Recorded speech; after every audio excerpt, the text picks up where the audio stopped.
एक भक्त का चरित्र आज मैं जब बंबई से आ रहा था तो मेरे मन में बार बार आया। पूना के पास में एक गांव है, उस गांव का नाम था पुरंदरपुर। क्या नाम था? पुरंदरपुर में एक ब्राह्मण रहते थे। उच्च वशिष्ठ कुल में ब्राह्मण का जन्म हुआ।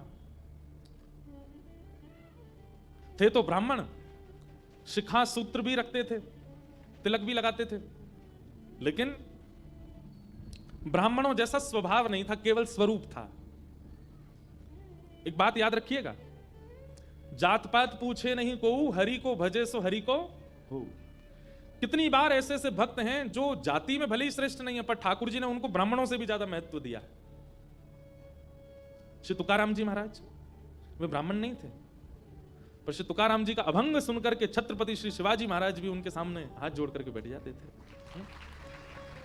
श्री तुकाराम जी महाराज ऐसे भक्त थे कि उनके लिए श्री पंडरीनाथ भगवान मचल जाते थे उनको देखने के लिए। चोखो मेला पंढरपुर के पास भक्त हुए, उनका चरित्र मैंने कहा है। कैसे अद्भुत भक्त, श्रेष्ठ जाति के नहीं थे संसार के लिए, पर ठाकुर जी के लिए। ठाकुर जी आप किस वर्ण में जन्मे हो इससे ठाकुर जी को ज्यादा फर्क नहीं पड़ता, पर जहां भी जन्मे हो आपका स्वभाव कैसा है वो ठाकुर जी देखते हैं। आपका व्यवहार कैसा, आपकी विचारधारा कैसी। तो ये उन भक्तों के लिए जिनका स्वभाव अच्छा नहीं है, जिनका व्यवहार अच्छा नहीं है, जिनके विचार अच्छे नहीं है, वो भक्त बहुत ध्यान से सुनिएगा इस कथा को। तो पुणे के पास में एक गांव है पुरंदरपुर, वहां पर एक ब्राह्मण रहते थे। स्वरूप ब्राह्मणों का था पर स्वभाव वैश्यों का। वैश्य मतलब हमारे बनिया भाई लोग, उनके जैसा उनका व्यवहार था। कैसा? व्यापार करते थे, धन देते थे, उस पे क्या बोलते हैं उसको, ब्याज पे धन देते थे लोगों को, और अपना गल्ला खोल रखा था, गल्ले पे बैठते थे। ब्राह्मण का नियम है संध्योपासन करना चाहिए, यज्ञ करना चाहिए, अध्ययन करना चाहिए, ग्रंथों का अवलोकन करना चाहिए, पर ये सब कुछ नहीं करते थे। सुबह उठे, केवल तिलक लगाया, स्नान करके छोटी शिखा बांधी और सीधे अपने गल्ले पे पहुंच जाते थे। उनको दिन भर का यही, क्या देना है देते रहो। और इन सबके साथ साथ महाकंजूस, खूब धनवान थे। भगवान की कृपा से उन पर ब्याज का इतना धन आता था कि वो पूरे पुरंदरपुर गांव को अकेले भोजन करा सकते थे। पर इतने कंजूस थे, इतने कंजूस थे, दूध में अगर मक्खी भी गिर जाती तो दूध छान के पी जाते थे, और मक्खी को यूं पकड़ करके उसके भी 2-4 बूंद छींटा जो दूध के होते थे उनको भी लेकर पी जाते थे। दूध का क्या बिगड़े, इतने कंजूस। और कंजूसाई की हद तो तब पार हो गई, उनकी पत्नी का नाम था सरस्वती देवी। क्या नाम था? तो सरस्वती देवी जो थी, उनके पिताजी ने इसीलिए ब्याह किया कि भाई ये विप्रदेव जो हैं बड़े धनवान हैं, बेटी खुश रहेगी हमारी।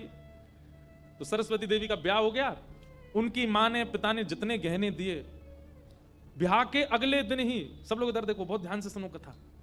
ब्याह के अगले दिन ही सवेरे सवेरे ब्राह्मण देवता उठे, देवी सुनो, सबरे गहने उतारो अपने। बोले क्यों? अरे देखो कितनी अच्छी नक्काशी की है इसमें, कितने अच्छे से तुम्हारे कुंडल बने हैं, कितने अच्छे तुम्हारे गले के हार बने हैं, हाथ के तुम्हारे बढ़िया कंगन कड़ूला, रोज पहनोगी तो घिस जाएंगे, उतार दो सबको। पत्नी ने भारी भारी सामान सब उतार दिए, कानों के कुंडल, नाक की बाली और गले का एक मंगलसूत्र रहने दिया, हाथ के कंगन रहने दिए, पैरों की पाजेब और पायल रहने दी। लेकिन पुरंदर ये अपने ब्राह्मण देवता जो थे, इनको वो भी अच्छे नहीं लगते थे। रोज अपनी पत्नी को, क्यों इनको पहन के घूमती है, उनको दे दो, अंदर तिजोरी में रख दूं मैं। पत्नी कहती है तो सौभाग्य है, ये तो पहनने दिया कीजिए। महाराज कहते कहते 6 महीना हो गए, रोज टोकते। अब तो ये स्थिति में आ गए कि पत्नी के हाथ का भोजन नहीं करते थे। वो रोटी बनाती, बोले मुझे नहीं पाना, और अपनी दुकान पर जाके वो दुकान के बालक से कहते अपने घर से बनवा ला। दोनों भावना थी, एक तो नाराज थे पत्नी से कि गहने क्यों नहीं उतार रही है, दूसरा बढ़िया है घर का आटा बचेगा। इतने कंजूस। पत्नी बोली क्या करे, रात में बोली आप कैसे मानेंगे, बोली ये उतार दो जितने पहन रखे हैं। उसने कान के कुंडल भी उतार दिया, हाथ के कड़ूला भी उतार दिए, पाजेब भी उतार दी, गले का मंगलसूत्र भी उतार दिया, सब बिल्कुल कोरी हो गई बेचारी। केवल नाक की एक नथ रहने दी उसने। बोले एक तो रहने दीजिए, कम से कम इससे पता तो चले कि मैं सौभाग्यवती हूं। भाई सारे गहने उतार देना मां के लिए अशुभ होता है। पतली सी एक नाक में वो नथ भी नहीं थी, छोटी सी एक कील जैसी थी, उसके लिए भी बोले कि रात में तो उतारी दिया करो इसको भी। इतने कंजूस, सब उतार दिया। पत्नी बेचारी साड़ी में और केवल एक नथ लगा करके मांग में सिंदूर भर के बिंदी लगा के ऐसे घूमती थी। शादी ब्याहों में जबरदस्ती नहीं जाते थे, एक दिन पहले अपने आप को बुखार में हूं ऐसा बोल देते थे, क्योंकि गहने निकाल के देने पड़ेंगे, पहन के जाएगी। इतने कंजूस।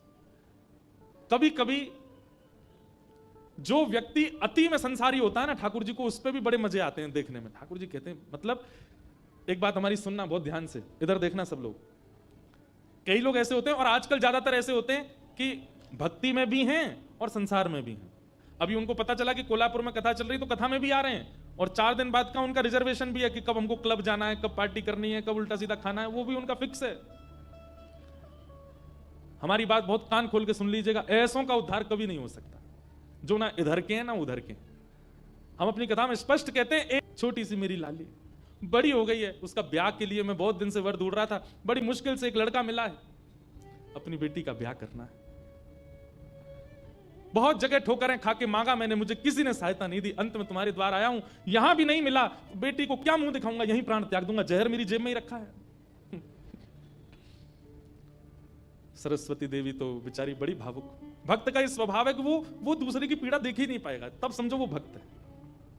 जो दूसरे की पीड़ा देख ले और देख करके भी बिल्कुल उसका मन घबराए ना, मन बिल्कुल नेत्र सजल ना हो, समझना उसमें भक्ति भाव उचित है नहीं। सरस्वती देवी तो रोने लगी, आंखें लाल पड़ गई, बोले भगवान मेरा मन, अगर मुझ में सामर्थ होती मैं पूरा घर आपको दे देती, पर मैं क्या करूं। मेरे पतिदेव इतना प्रतिबंध लगा के रखते हैं कि मैं स्वयं ऐसे रहती हूं, मैं आपको क्या दूं। ठाकुर जी तो इतने पछाड़ खा के गिर पड़े, अरे हाय राम, अब तो मैं जहर खाना ही पड़ेगा, निकालू कहां है। सरस्वती देवी रुकी रुकी रुकी, ऐसा मत कीजिए भगवान, चरण पकड़ूं आपके, मेरे पास एक ही वस्तु है। और तुरंत अपनी नाक की जो कील थी वो निकाली, और निकाल करके बोले ये ले जाइए, इससे थोड़ा बहुत धन आपको मिल जाएगा, स्वर्ण की है, आप अपनी बेटी का ब्याह तो नहीं कर पाएंगे पर कुछ व्यवस्था तो हो जाएगी आपकी। ठाकुर जी तुरंत, जहर भी पता नहीं कहीं गिर गया था, बढ़िया तुमने दे दिया, अब मैं कुछ कर लूंगा व्यवस्था। ठाकुर जी वो कील उसकी नाक की ले ली और सीधे गए उस ब्राह्मण की दुकान पर। देखो कितने उद्यमी हैं ठाकुर जी, और उसके दुकान पर जाके सीधा ले और इसके बदले अब ला पैसा दे मुझको, तू कह रहा था ना कुछ सामान दो उसके बदले पैसा मिलेगा, ये ले सोने की कील नाक की धर ले अपने पास, ला पैसा दे। ब्राह्मण देवता ने जैसी कील देखी, ये आपको कहां से मिली? बोले उससे तुझको क्या, तू तो पैसा दे। मुझे कहां से मिली इससे तेरे को मतलब नहीं होना, तू पैसा दे मेरे को, मेरी बेटी का ब्याह है, और अब मैं तेरे से भीख नहीं मांग रहा हूं, चीज रख के गिरवी तब ले रहा हूं, ला दे। बेचारा फंस गया, वो क्या करे, वो 3-4 बार सोचे, बोले मिली कहां से? बोले तू मत सोच, मुझे पैसा दे। कील उसने तिजोरी में अंदर रखी, ताला लगाया, और उसका जो धन होता था वो धन ठाकुर जी को दिया। ठाकुर जी ने जेब में धरी, निकल गए वहां से। ब्राह्मण ने अपनी भुजा ऊपर करी, बोले इसको बताता हूं, ये बहुत दानवीर बनती है अपने मन में, मैंने इसको बोला था एक कील पहने, वो तो बहुत अच्छी कृपा मुझ पर ठाकुर जी की, जो मैंने इसके सारे गहने उतरवा दिए, नहीं तो सब दान कर देती, एक कील छोड़ी वो भी दान कर दी किसी को। पहुंच गए। अब यहां वो ब्राह्मण जा ही रहा था अपने घर, उससे पहले दुकान का जो मुनीम था वो बेचारा सरस्वती देवी को बहुत मानता था, कभी कभी सहायता कर देती होंगी उसकी। वो सेठ जी से, इनसे ब्राह्मण देवता से पहले ही दौड़ के गया और जाके बोला मैया आज बचो आप। बोले क्यों, आपने कोई कील दी थी किसी को? बोले हाँ दी तो थी, एक ब्राह्मण के ब्याह के लिए दे दी थी। क्या हो गया? उसने जाके वो आपके पतिदेव को ही दिया और बदले में ले गया पैसा। सरस्वती देवी हाय नाथ, अब नहीं बचूंगी, वो तो बहुत डांटेंगे। बोले वो आ रहे हैं, दुकान बंद कर दी उन्होंने, वो सीधे धोती चढ़ाए ऊपर चले आ रहे हैं सीधे, आप बचो। सरस्वती देवी बोली कहां जाऊं? हे पांडुरंगा, हे विठलनाथ, हे मेरे प्राणनाथ, मेरी रक्षा करो। ये कैसा नियम आपने मेरे आज जीवन में पहली बार तो कुछ दान किया, वो भी एक ब्राह्मण बेचारा अपनी हत्या करने पर तुला था तो मैंने किया। ये कैसा आपने खेल किया ठाकुर जी, कैसे भी मेरे पति को रोको। लेकिन इतनी डरती थी अपने पति से, इतनी व्याकुल हो गई, तुरंत विष ले लिया। बोली कि मैं उनका क्रोध नहीं सह पाऊंगी, उनकी मार पिटाई डांट नहीं सह सकती, उससे अच्छा तो मैं प्राण त्याग दूं अपने। और श्री पांडुरंग भगवान विठल की सामने सुंदर चित्रपट था, उसी के सामने नेत्र सजल हैं, हाथ में विष का प्याला लेकर के और बस देखती जा रही है। बोले नाथ, मैंने किसी और उद्देश्य से नहीं किया, केवल एक ब्राह्मण की पुत्री का ब्याह हो जाए इसलिए किया, मेरे पति मुझे छोड़ेंगे नहीं, इससे अच्छा मैं प्राण ही त्याग रही हूं। मुझे पता है शास्त्रों में प्राण आत्महत्या करना जघन्य अपराध है, पर मेरे पास और कोई उपचार नहीं है।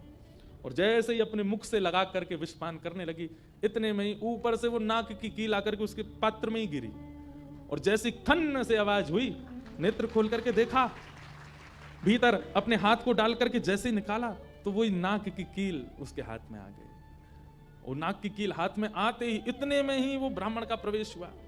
प्रवेश होते ही उसने भीतर से किवाड़ लगाई, ढूंढने लगा कहां है, कोई साधन मिले इसको बताता हूं मैं। पत्नी सामने खड़ी थी, कहिए कहिए, आज कुछ कहूंगा नहीं, आज तो करूंगा, तू बता, तेने किसी को दान कैसे किया बिना मुझसे पूछे? तू क्या दान किया? तेरी नाक की कील कहां है बता। पत्नी ने अपना हाथ आगे किया, ये रे। उस ब्राह्मण ने जाकर के कील उठाई, तेरे पास कहां से आई? बोले मेरे पास ही थी। नहीं, ये तेरे पास नहीं है, ये तो मेरे पास वहां रखी है तिजोरी में, भीतर चाबी मेरी यहां डली हुई है, तेरे पास कहां से आई? बोले मेरे पास ही है, अब बहुत दिन से पहनी हुई थी, साफ करने के लिए उतारी थी थोड़ी सी। ऐसा हो ही नहीं सकता है, मैंने इसके बदले मूल्य दिया है एक ब्राह्मण को, और ये मेरी तिजोरी में रखी है, चाबी मेरे पास है। तू रुक, अभी अभी रुक, मैं अभी जाता हूं। और कील अपने संगी लेके गया, गए, जाकर के दुकान खोली, चाबी लगा करके खोली, तिजोरी जैसी खोल करके देखा उसमें वो कील थी ही नहीं, वो हाथ में थी।